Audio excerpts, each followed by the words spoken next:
नमस्कार साथियों, स्वागत है आपका हमारे यूट्यूब चैनल पर। मैं संजय नामदेव। और अगर यदि आप चैनल पर नए हो तो हमारे चैनल को लाइक सब्सक्राइब कीजिए और अपने दोस्तों के साथ शेयर कीजिए। हम लोक शिक्षण संस्थान मध्य प्रदेश भोपाल द्वारा आयोजित राष्ट्रीय उपलब्धि सर्वेक्षण 2021 का प्रैक्टिस पेपर सेकंड विषय गणित का हल कर रहे हैं, जिसके 2 भाग हमने आपको हल करवा दिए हैं। आज के तीसरे भाग में हम आगे के प्रश्नों को आपको हल करवाएंगे, जिन्हें आपको बहुत ध्यान से समझना है। यहाँ एक प्रश्न हमारा दिया गया, प्रश्न क्रमांक 36। नीचे दिए गए पैटर्न को देखें। इस पैटर्न में हम देख रहे हैं कि हमें 4 वर्ग दिए गए हैं, जिसमें इस प्रकार से यहाँ पे छायांकित भाग किया गया है। अगले भाग में छायांकित भाग हमारा बड़ा हो जाता है, उससे अगले भाग में और बड़ा भाग हो जाता है। देखिए ये जितना है इसका डबल, फिर यहाँ पे ये 3 गुना, फिर ये यहाँ पर हम देखें यदि तो उसका 4 गुना, पहले भाग का 4 गुना। तो यदि यही पैटर्न जारी रहे तो निम्न में से कौन सा विकल्प पैटर्न का अगला चित्र होगा। यहाँ हमारे पास में 4 ऑप्शन दिए गए हैं। अब 4 ऑप्शन को देख करके हम देखें तो सभी में लगभग 5 गुना हो रहा है, लेकिन जैसे यहाँ हम बढ़ें, इस तरह से आगे बढ़ते जाएंगे तो यहाँ पर जो डी वाला ऑप्शन हमारा होगा, ये वाला ऑप्शन, ये हमें सही दिखता है। इस तरह से सही दिखता है। इस दिशा में आए, इस दिशा में आए, इधर आए, इस तरह से, और फिर ये आगे बढ़ेंगे तो इस तरह से यह वाला जो हमारा डी वाला ऑप्शन इसका सही हो जाएगा। अकबर ने एक त्योहार के लिए एक खंबे को अलग अलग रंगों से पेंट किया। खंबे की लंबाई w सेंटीमीटर थी। उसने खंबे की 1/3 लंबाई को लाल रंग से, बची लंबाई को के 5वें हिस्से को हरे रंग से पेंट किया। उसने 3 सेंटीमीटर की बची लंबाई को सफ़ेद रंग से पेंट किया। निम्नलिखित में से कौन सा व्यंजक खंबे की लंबाई को ज्ञात करने के लिए उपयोग किया जा सकता है। सबसे पहली बात है कि उसने उसके खंबे की जो लंबाई है वो है w। चलिए हम लिख लेते हैं खंबे की लंबाई है w। अब लाल रंग से किया, 1/3 लंबाई को लाल रंग से किया। चलिए लाल के लिए लिख देते हैं 1/3। 1/3 मतलब w का तीसरा 1/3 भाग। फिर जो बची लंबाई है, बची लंबाई के 5वें हिस्से को, बची लंबाई, चलो बची लंबाई की बात करें, बची लंबाई है ना, बची लंबाई का मतलब क्या होगा कि w, पहले बची लंबाई निकालें तो w माइनस w/3, मतलब ये आ जाएगा हमारा 3 एलसीएम, तो 3w माइनस, चलो ये हम लिख देते हैं यहाँ पे 2w/3 बची हुई लंबाई। अब इसके जो बची हुई लंबाई के 5वें हिस्से को हरे रंग से पेंट किया, मतलब हरा रंग जो है, हरा रंग से पेंट किया है 2w/3 के 5वें हिस्से को, मतलब 2w/3, इसमें 5वां हिस्सा मतलब बटे 5 और कर देते हैं, तो ये हमारा हो जाएगा 2w/15। फिर 3 सेंटीमीटर की जो बची लंबाई को सफ़ेद रंग से पेंट किया। सफ़ेद रंग की बात करें हम तो सफ़ेद रंग से जो पेंट किया है वो 3 सेंटीमीटर है। ठीक है, तो हमें बताना है कि निम्न में से कौन सा व्यंजक हमारा होगा। चलिए सबसे पहले लाल, ला फॉर लाल, हरा, ह फॉर हरा, और स फॉर सफ़ेद, और कुल है हमारा w। लाल की हम बात करें तो लाल हमारा w/3, हरे की हम बात करें, हरा हमारा जो है 2w/15 है, और सफ़ेद जो हमारा 3 है बराबर। ठीक है, अब इस रूप में यदि हमको देखना है, हमें ये रूप चाहिए, जो इस रूप में है वो हमारा सही उत्तर हो जाएगा।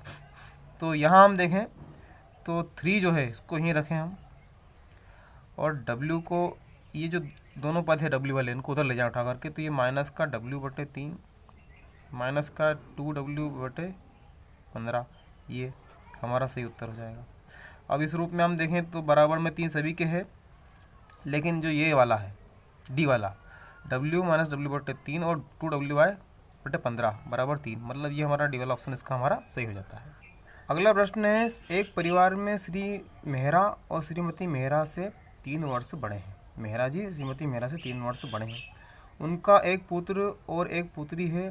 पुत्री अपने पिता से 35 वर्ष छोटी है और पुत्र अपनी माता से 25 वर्ष छोटा है, तो पुत्र की आयु और पुत्री की आयु में कितना अंतर है, ये हमें ज्ञात करना है। आइए इस प्रश्न को हल करते हैं। देखिए, चूँकि Shri M for Mehra, Shri M की जो मान लेते हैं हम जो आयु है उसके बारे में क्या कहें, तो श्रीमती एम फॉर मेहरा है ना, श्री एम और श्रीमती एम मीन्स मेहरा की आयु में क्या संबंध है कि वो श्रीमती एम में 3 से अगर हम गुणा करें तो मेहरा जी की आयु हमें मिल जाती। अब एक पुत्र और एक पुत्री हैं, तो पुत्री की जो आयु है, पुत्री मतलब पुत्री लिख देते हैं, पुत्री की जो आयु है वो पिता मतलब श्री एम जो है, मेहरा जी जो है, मेहरा जी के से 3 वर्ष छोटी है, चलिए 35 वर्ष से छोटी है, तो 35 कम कर देते हैं, पुत्री की आयु हो गई 35 कम। अब श्री एम जो है उसका मान क्या है, श्रीमती एम प्लस 3 माइनस 35। अब श्रीमती एम,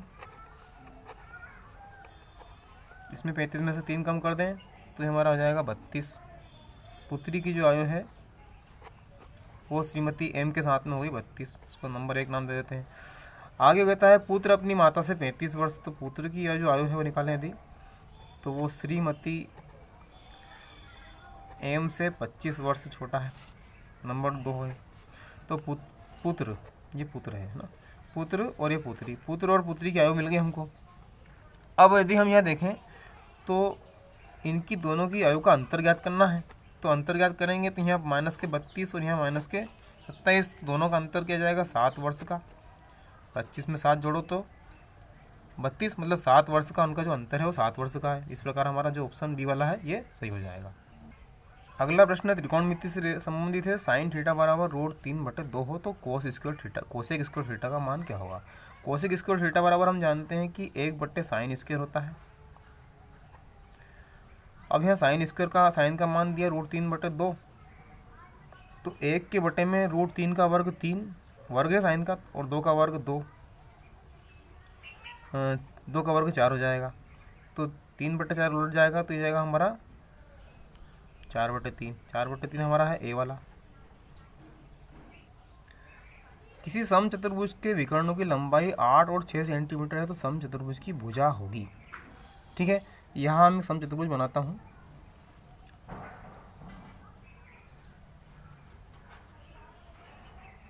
मान लीजिए हमारा समचतुर्भुज है, ठीक है, जिसकी एक भुजा 8 की है, चलिए ये मान लेते हैं 8, तो ये 4 की हो गई, और एक 6 की है तो चलिए ये 3 की हो गई भुजा हमारी। ये टोटल 8 की हो गई एक भुजा, और एक हमारी जो विकर्ण की वाली भुजा जो है ना, ये हमारी 6 की है, तो चलो ये 3 मतलब विकर्ण का हमने आधा कर दिया, क्योंकि विकर्ण समद्विभाजित करते हैं।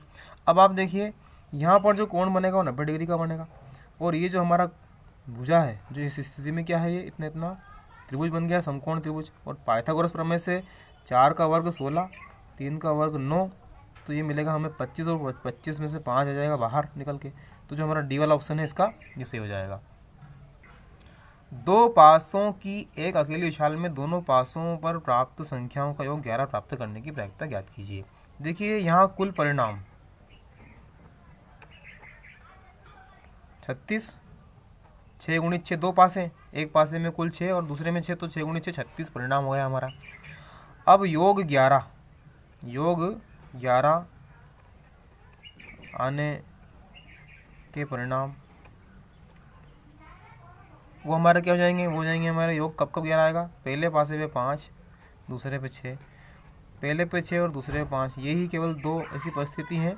मान लेते हैं घटना यदि ए है तो Na बराबर 2 और ये NS 36, तो प्रायिकता क्या हो जाएगी, प्रायिकता Na/NS मतलब 2/36 और 2/36 मतलब 1/18, तो हमारा ए वाला ऑप्शन इसका सही हो जाता है। प्रश्न अगला है, 2 संख्याओं का माध्य 10 है, 4 एवं 6 को 6 एवं 4 से बदल दिया जाए तो नया माध्य क्या होगा। देखिए यहाँ पर 4 के स्थान पर 6 के स्थान पर 4 और 4 के स्थान पर 6, मतलब इस प्रकार से चेंज हो रही है संख्याएं। तो देखो परिवर्तन तो कुछ भी नहीं हो रहा है, देखा जाए तो परिवर्तन कुछ भी नहीं हो रहा है, मतलब जो संख्याएं वो बदल नहीं रही। 6 के स्थान पे 4 के स्थान पे 6 आ गया और 6 के स्थान पे 4 आ गया है, तो हमारा जो नया माध्य है वो वही होगा जो पुराना है, मतलब उसका उत्तर हमारा बी वाला ही रहेगा। 43वां है, एपी में 6, 9, 12, 15 का 20वां पद हमें ज्ञात करना है। ठीक है, तो 20वां पद मतलब A20 मतलब A प्लस 20 माइनस 1, एन के स्थान पे 20 माइनस 1 इंटू डी। अब देखिए यहाँ ए का मान तो 6 है और डी का मान क्या आ जाएगा, 9 माइनस का और 6 तो मतलब 3, तो यहाँ लिख देंगे हम 6, 20 में से 1 गया तो 19 और डी का मान हमारा आ जाएगा 3। तो 6 प्लस 19 गुणित हम 3 कर लेते हैं 57 और इसको हम जोड़ेंगे तो यह मिल जाएगा 63। तो हमारा जो सी वाला ऑप्शन है वो से हो जाएगा। अगला प्रश्न है, त्रिभुज ABC और त्रिभुज PQR में यदि A Q के बराबर और C R के बराबर, देखिए हम दो त्रिभुज बनाते हैं यहाँ पे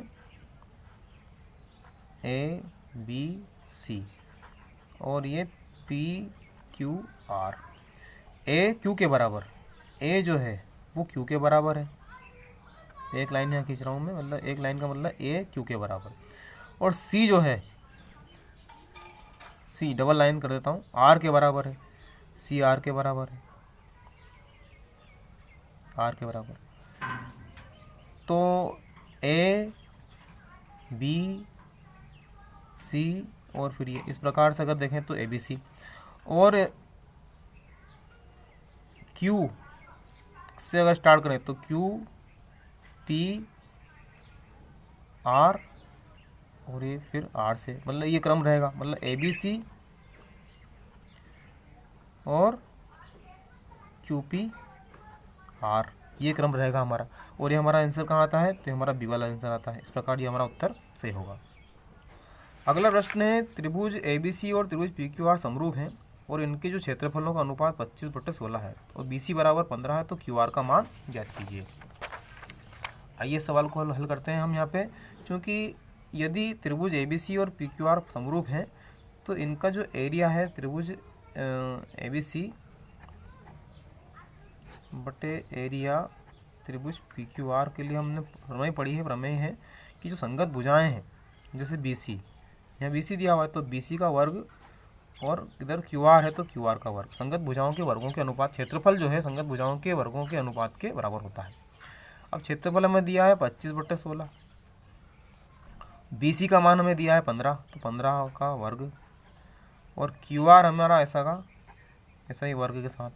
अब इनका दोनों पक्षों का वर्गमूल अगर लें तो 25 5 बन के, 16 4 बन के, 15 का वर्ग 15 हो जाएगा और QR जो है ऐसा कैसा। इस 5 को हम 15 से काट देंगे, ये एक बार और ये 3 बार। इसका हम करें तिरक गुणा तो QR जो है QR इधर आ जाएगा, 1 में गुणा हो जाएगा और 4 का गुणा हो जाएगा 3 में, 4 3 जाएगा 12 सेंटीमीटर। तो ये हमारा जो सी वाला ऑप्शन है देखो ये सही जाएगा। अगला प्रश्न है, बिंदु 6 8 और 4 6 को मिलाने वाले रेखाखंड का मध्य बिंदु होगा। मध्य बिंदु बराबर का सूत्र क्या है, x बराबर x1 प्लस x2/2। यहाँ x1 हमारा 6 है, ये x1 y1, ये x2 y2 है ना। तो x1 प्लस x2/2 मतलब 6 प्लस 4/2 मतलब 10 और 10/2 मतलब 5। इस प्रकार y का मान हमारा होगा y1 प्लस y2/2, तो 8 प्लस 6/2 मतलब 14/2 तो 7। तो x का मान तो 5 और y का मान 7, बिंदु हमारा हो गया 5 7, ए वाला उत्तर हो जाएगा। एक आदमी पूर्व की ओर 15 मीटर जाता है, फिर उत्तर की ओर 20 मीटर जाता है, तो आदमी की प्रारंभिक बिंदु से दूरी क्या होगी। ठीक है, ये हमें बताना है। आइए देखते हैं, इस प्रश्न को हल करते हैं।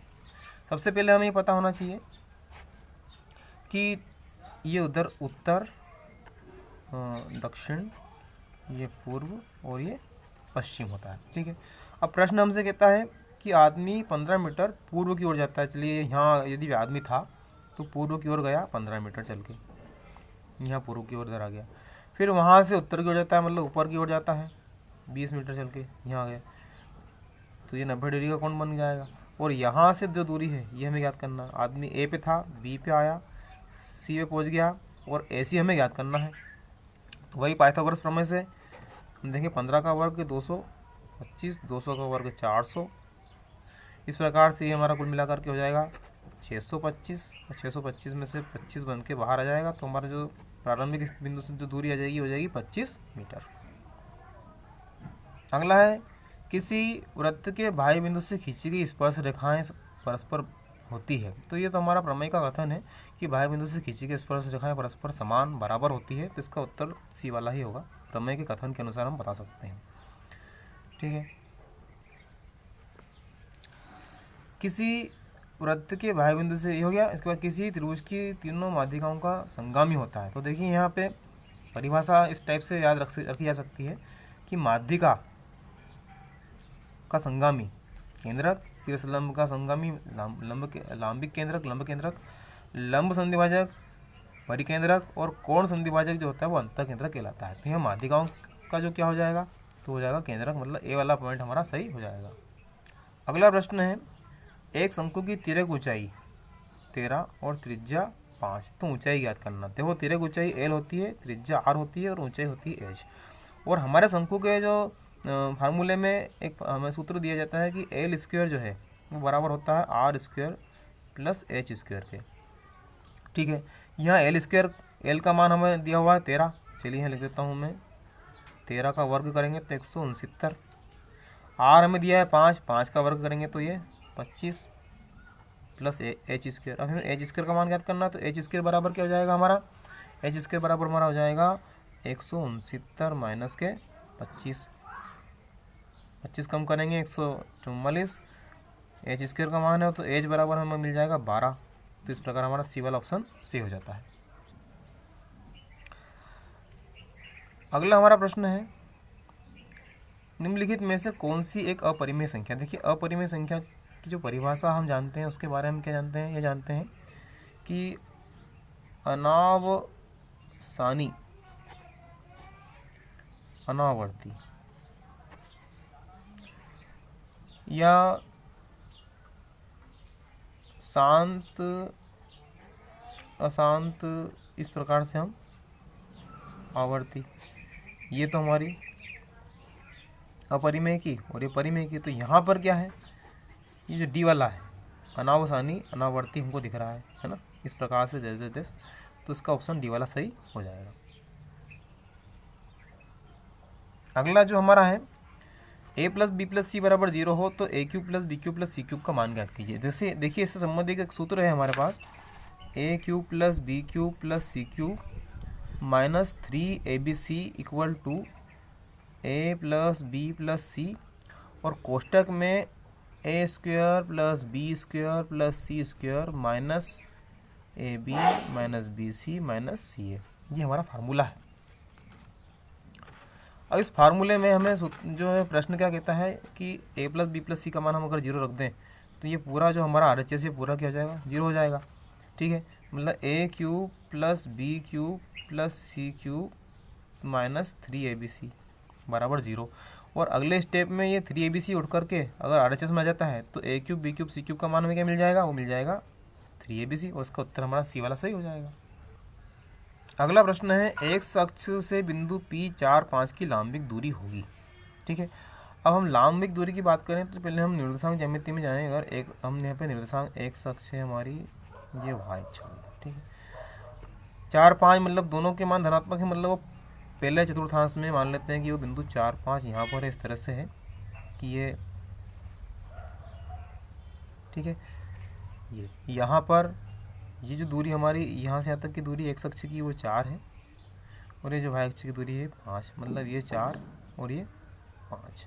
ठीक है, और कह रहा है कि एक्स अक्ष से दूरी, एक्स अक्ष से इस, ये एक्स अक्ष है हमारी, इस एक्स अक्ष से इस बिंदु की दूरी कितनी है, तो यहाँ दिख रहा है 5, ये दूरी है 5, तो ये हमारी लंबिक दूरी क्या हो जाएगी, लंबिक दूरी मतलब लंब डाला हुआ है, लंबिक दूरी 5, मतलब डी का उत्तर क्या जाएगा, 5 जाएगा। अगला प्रश्न है, रैखिक समीकरण 3x धन 4y बराबर 8 का ग्राफ वाले वाई अक्ष को निम्नलिखित में से किस बिंदु पर काटेगा। वाई अक्ष को किस बिंदु पर काटता है। देखिए जब वाई अक्ष पर कोई ग्राफ खींचता है, काटता है, तो हम कहेंगे, हम जानते हैं वाई अक्ष पर x का मान 0 होता है, वाई अक्ष पे x का मान 0 होता है, मतलब वो जो बिंदु है उसमें x का मान 0 है। हमारे पास 0 कहाँ पे है, एक तो ये वाला 0 है, एक ये वाला 0 है। तो हम क्या करेंगे कि x का मान 0 रखें, तो यहाँ इस समीकरण में x का मान 0 रखेंगे तो y का मान क्या आएगा। चलिए x का मान 0 रखा तो ये 3x पूरा 0 और y बराबर 8/4, मतलब क्या बचेगा 8/4 मतलब 2। तो हमारा बिंदु जो है बी वाला जो है ये सही हो जाता है।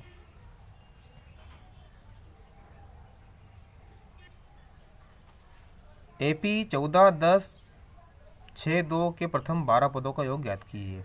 ठीक है, यहाँ AP में मतलब यहाँ पहला पद तो क्या दिया है 14, D क्या है 10 ऋण 14 मतलब ऋण के 4 और N बराबर है 12 पदों का योग ज्ञात करना है। सूत्र हमारा है SN मतलब S12 बराबर N/2। चलिए हम पहले इसको N/2 मतलब 12/2 सूत्र में 12/2 2a का मान 14 N-1 मतलब 12 -1 और D का मान -4। ठीक है, सूत्र आप चाहें तो सूत्र बता सकते हैं। हम आपको यहाँ पे सूत्र है SN बराबर N/2 2a N-1 into D। इस सूत्र में हमको क्या करना है, मान रखना है। तो सरल करें तो 12/2 मतलब 6, 14 दूना 28 और ये 11 हो गया। 11 में 4 से अगर हम गुणा करें माइनस के 4 से तो 11 गुणित 4 माइनस के 44 हो जाएंगे। इसको सरल करें और तो 6 गुणा माइनस के 16 और 16 का गुणा करेंगे 6 में तो माइनस का 96 हमें मिल जाएगा। माइनस का 96 मतलब ये हमारा ए वाला ऑप्शन सही हो जाएगा। इस प्रकार साथियों इस भाग में हमने आपको 55 प्रश्नों तक हल कराए हैं। अगले भाग में हम आपको शेष प्रश्नों को हल कराएंगे, इसलिए वीडियो को जरूर देखें, समझें और अपनी कॉपी में जरूर लिख लें।